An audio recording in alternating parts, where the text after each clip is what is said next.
Hello, in this Photoshop video I'm going to explain a really simple skin smoothing technique that you can use in your portraits. Now this is my starting image on the left here, and on the right you can see I've enhanced the face with a few simple retouching tricks, and we've smoothed out the skin here, but we've still managed to retain some texture in the face. If we zoom in a little bit closer on the cheek here, you can see how we've still got this nice texture on the cheek here. If we zoom in on our starting image here, you can see the difference. So I'm going to show you how this is done. We'll begin by retouching a few of these little marks around the face, and then we'll use a combination of filters and blend modes to create our smoothing effect. So to begin here, I'm going to bring up my layers panel by going to Window, Layers, and I'm going to start here just by making a new layer above my background layer by clicking the new layer icon there at the bottom of the layers panel. Then I'm going to grab my spot healing brush tool from the toolbar over here. I'm going to make sure sample all layers is checked up here, and then I can zoom in close to the face.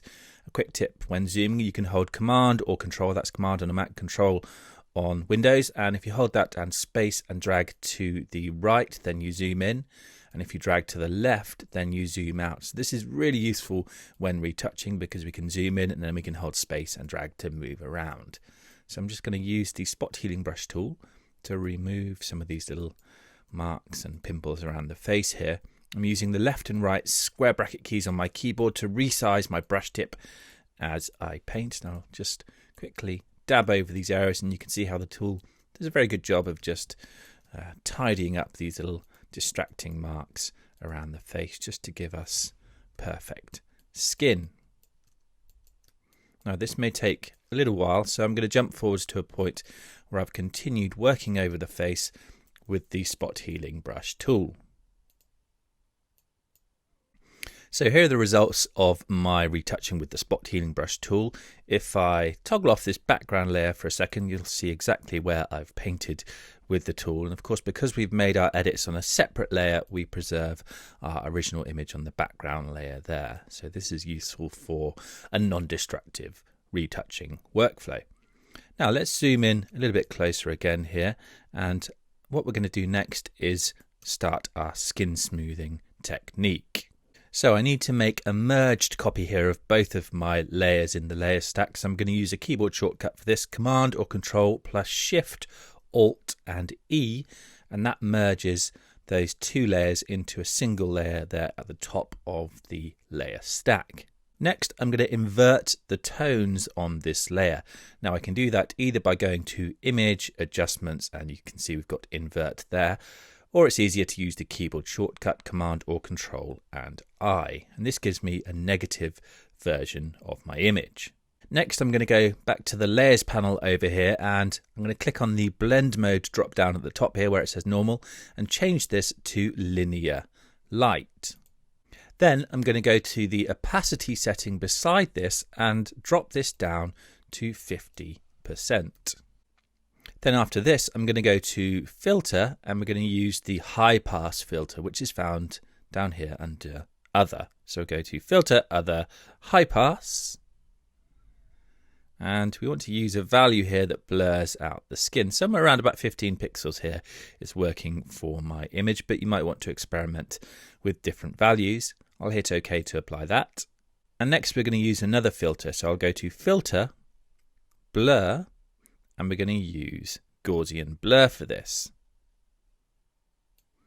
Now notice how this kind of brings a bit of texture back into the face. If we adjust the radius here, you can see we get different levels of texture. So if we zoom in a little bit closer here, I want to use a fairly low value, somewhere around about 5 pixels I think is going to work for me here.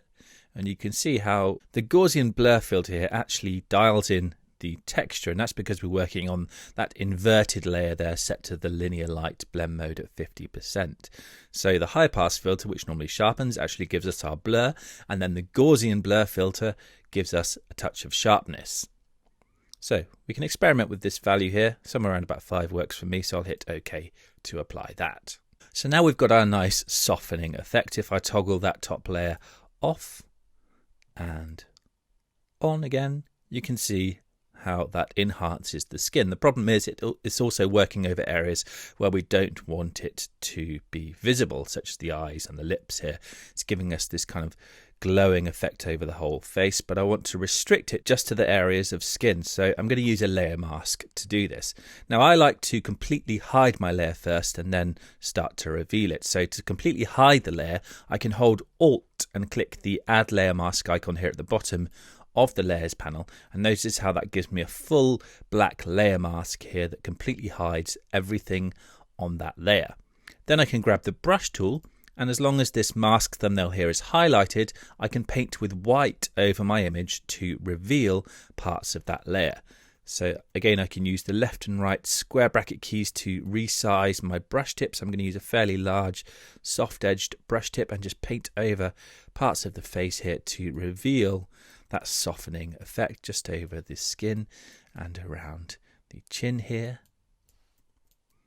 and over this part of the nose and the other cheek, and then we'll quickly whiz over the forehead here as well.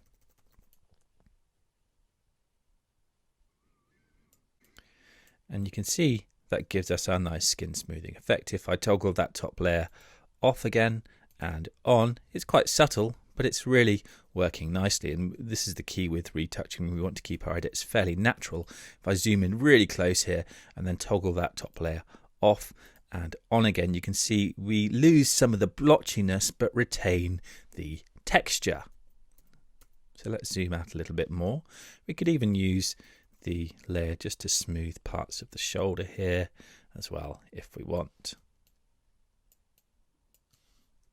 And the great thing about using a layer mask for this is if we go over an area that we want to keep sharp, then we can always just flip to black here and then paint to hide parts of the layer. So if I toggle that layer off and on, you can see in the eyebrow here, we've lost a little bit of sharpness there. So I'm going to paint with black over this area to bring that sharpness back. So the layer mask here gives us complete control over what's either visible or hidden on that blurred layer. And I'm going to finish off here, I think, with a curves adjustment just to enhance the colors a little bit. So I'm going to click the create adjustment layer icon here and I'll choose curves. And I'm going to go to the channel drop down here and just dial in a touch of blue into the highlights here like this, and perhaps a touch of cyan. If we go to the red channel here and drag down on the red channel, that will add a touch of cyan as well, just to give our portrait a slightly cooler feel like this. We could perhaps just add a top point here. Let's go back to the blue and dial in a touch more blue. And I'm going to go to my RGB channel and add a bit of contrast here with an S-shaped curve like this.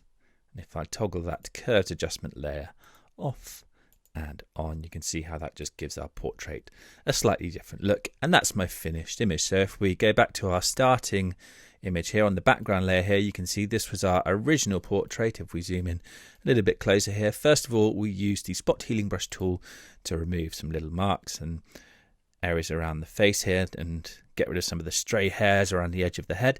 Then we used our blurred layer along with a layer mask to smooth out the skin before adding a curves adjustment to tone the image.